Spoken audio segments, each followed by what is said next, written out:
Hello दोस्तों, आशा है आप स्वस्थ होंगे, मस्त होंगे। तो चलिए एक नई क्लास में, इस क्लास में हम जीके के क्वेश्चन को सॉल्व करेंगे। क्वेश्चन 1, सिंधु घाटी सभ्यता के शहरों की गलियां थीं। ऑप्शन ए चौड़ी और सीधी, बी तंग और मैली, सी फिसलन वाला, डी तंग और टेढ़ी। तो इसका ऑप्शन ए सही होगा, चौड़ी और सीधी। तो चलिए इसके विषय में कुछ जान लेते हैं। तो गलियां कैसी होती थी? चौड़ी और सीधी, व दोनों ओर नालियां होती थीं। चौराहे पर सड़क एक दूसरे को लंबवत मिलाती थी। क्वेश्चन नंबर 2, हड़प्पा और मोहनजोदड़ो के खंडहर निम्न में से किस नदी के तट पर पाए जाते हैं? Option A Ravi, B Sindhu, C A और बी, डी सतलज। तो इसका सही आंसर होगा ऑप्शन सी ए और बी। हड़प्पा और मोहनजोदड़ो के खंडहर सिंधु और रावी नदी के तट पर है। तो चलिए इसके विषय में हम कुछ जान लेते हैं। पहले रावी के विषय में, यह उत्तर भारत में बहने वाली एक नदी है। इसका ऋग्वैदिक नाम परुषणी है तथा यह लाहौर नदी भी इसे कहते हैं। यह अमृतसर और गुरुदासपुर की सीमा बनाती है। सिंधु की सहायक पंचनद में ये सबसे छोटी नदी है। चलिए सिंधु के विषय में जानें। सिंधु और सरस्वती नदी को भारतीय सभ्यता में सबसे प्राचीन नदी माना जाता है। गंगा से पहले भारतीय संस्कृति में सिंधु की ही महिमा थी। सिंधु का अर्थ जल राशि है। सिंधु के इतिहास के बगैर भारतीय इतिहास की कल्पना नहीं की जा सकती। अब सतलज के विषय में जानें। उत्तर भारत में बहने वाली एक सदानीरा नदी है जिसका पौराणिक नाम सतुद्री है, जिसकी पंजाब में 5 नदियों में सबसे अधिक है। यह पाकिस्तान में होकर बहती है। सिंधु घाटी सभ्यता की लिपि कैसी थी? Option A Tamil, option B Kharoshthi, C अज्ञात, डी ब्राह्मी। तो इस क्वेश्चन का आंसर होगा ऑप्शन सी अज्ञात।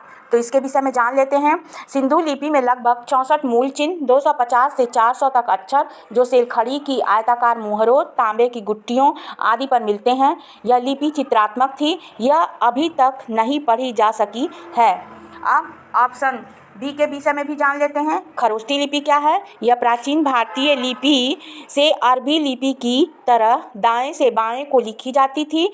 4वीं-3वीं शताब्दी ईसा पूर्व में भारत के उत्तर पश्चिमी सीमा प्रांतों में इस लिपि का प्रचलन था। खरोष्ठी शिलालेख मनसेहरा के शिलालेख और शाहबाजगढ़ी के शिलालेख खरोष्ठी में हैं। अन्य सारे लेख ब्राह्मी में हैं।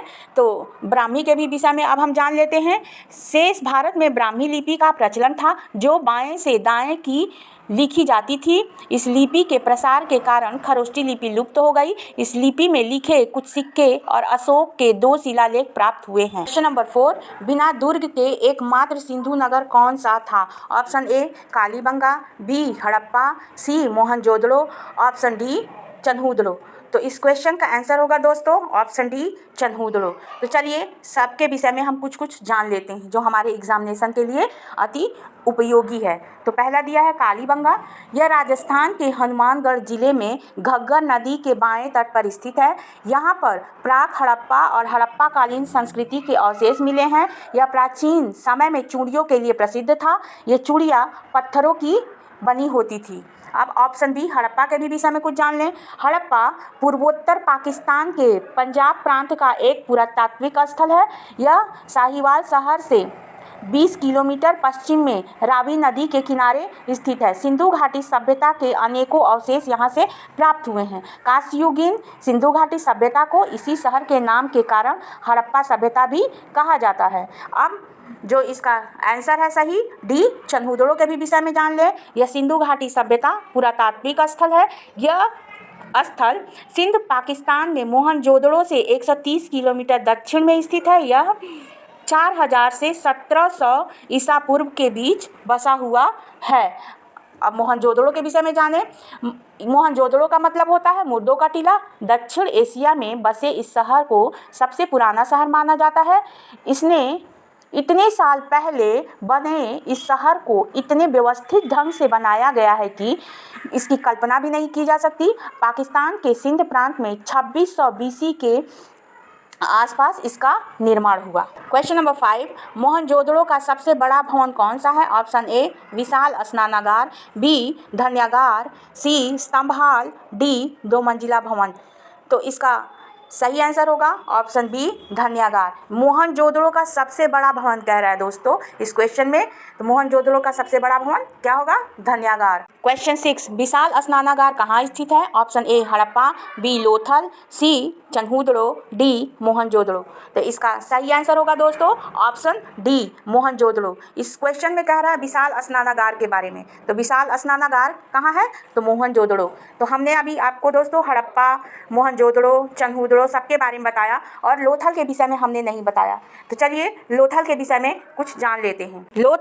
लोथल यह गुजरात के अहमदाबाद जिले में है। यहाँ 2 मील के घेरे में से हुए एक नगर के अवशेष प्राप्त हुए हैं। यह 6 खंडों में विभक्त था। यहाँ ऊंचे चबूतरे, रक्षा प्राचीर, सड़क तथा मकानों के अवशेष मिले हैं। यहाँ के सबसे महत्वपूर्ण उपलब्धि पक्की ईंटों से बना हुआ विशाल आकार का एक घेरा है जिसे जहाज़ों का गोदी कहा गया। इस प्रकार लोथल एक पत्तन नगर था। यह भोगवा नदी के किनारे है। लोथल को गोदी, जहाज़ों का गोदी का मतलब आपको समझ में आया दोस्तों? इसका मतलब ये बंदरगाह के बारे में बात कर रहा है। क्वेश्चन नंबर 7, सिंधु घाटी के लोगों की एक महत्वपूर्ण रचना किसकी मूर्ति थी? ऑप्शन ए नटराज, बी नृत्य करती बालिका, सी बुद्ध, डी नरसिम्हा। तो इसका सही आंसर होगा ऑप्शन बी नृत्य करती बालिका, जो कांसे की होती थी, यानी कांस से निर्मित बनी होती थी। यह मूर्ति मोहनजोदड़ो से प्राप्त हुई है। क्वेश्चन नंबर 8, देवी माता की पूजा संबंधित थी। ऑप्शन ए आर्य सभ्यता से, बी भूमध्य सागरीय सभ्यता से, सी सिंधु घाटी सभ्यता से, डी उत्तर वैदिक सभ्यता से। तो इसका आंसर होगा ऑप्शन सी सिंधु घाटी सभ्यता से।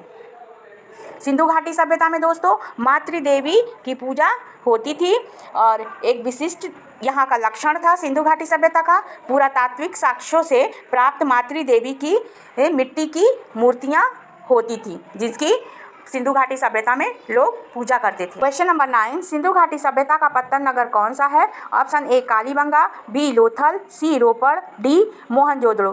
तो इसका सही आंसर होगा ऑप्शन बी लोथल। लोथल पत्तन नगर था क्योंकि दोस्तों ये बंदरगाह था। तो हमने सबके विषय में बताया है लेकिन रोपड़ के विषय में नहीं बताया। तो चलिए जानते हैं। रूपनगर, जिसका पुराना नाम रोपड़ था, भारत के पंजाब राज्य के रूपनगर जिले में स्थित एक नगर है। यह सतलुज नदी के किनारे हिमाचल प्रदेश की सीमा के पास बसा हुआ है। क्वेश्चन नंबर 10, लोथल नामक स्थान पर निम्नलिखित सभ्यताओं में से किसका जहाजी माल घाट था? ऑप्शन ए सिंधु घाटी, बी मेसोपोटामिया, सी मिस्र, डी फारसी। तो इसका सही आंसर होगा ऑप्शन ए सिंधु घाटी। सिंधु घाटी सभ्यता में लोथल इसका बंदरगाह था, यहीं का मालघाट होता था। वीडियो पसंद आया तो इसे लाइक करिए और चैनल को सब्सक्राइब करिए।